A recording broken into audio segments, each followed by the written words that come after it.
Ishi akkam jirtan nagumaa hundi keessanuu maatiin walaloo hafuuraa jedhu kana kan jaallattan viidiyoon keenya dhiyoo kana jalqabne garuu viidiyoon keenya veerii hedduu argatu jira baay'ee galatooma jechuun barbaada. Kanarraa kanaaf namoota hedduu daawwata subscribe nama godhu garuu nama xiqqaa waan ta'eef subscribe illee gochaa like share gochaa nafaana tura jechuun barbaada. Walaloon kiyya mata duree isaadha mul'ata qaba kan jedhudha. Mul'ata qaba ammas waanuma Yesuus kana haasawaa walaloo keenyatti haa dabarru. Mul'ata qaba yoomuu abdiin kutadhu Yesuus jabaan waadaa naa galeen didatu si guddisa naan jedheera ganaa si mul'isa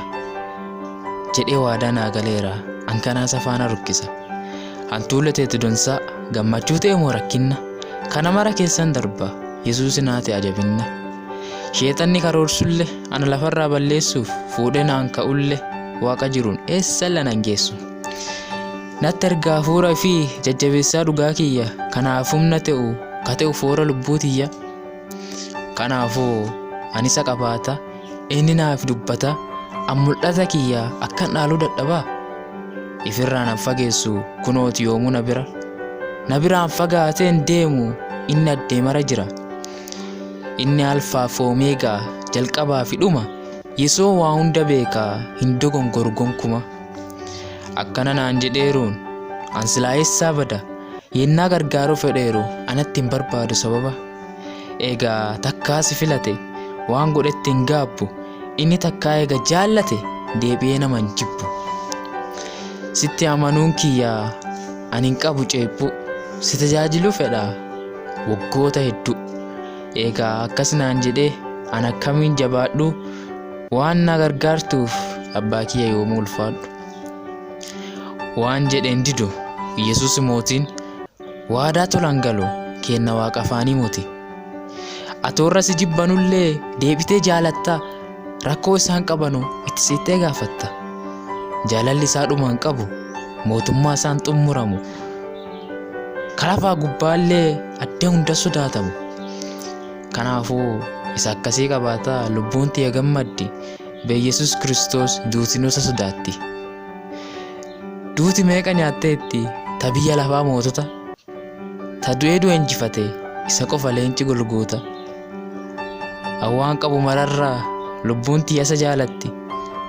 awwaan nama hin jirre dhiisi an nama hin jirre dhiisi duutinoota sodaatti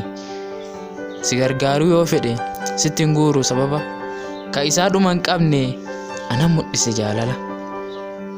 yoo na uumaan sodaadhu hin ka'ullee waaqa bira kadhalootaan mootii cinqe isa akkanaatti na waliin jira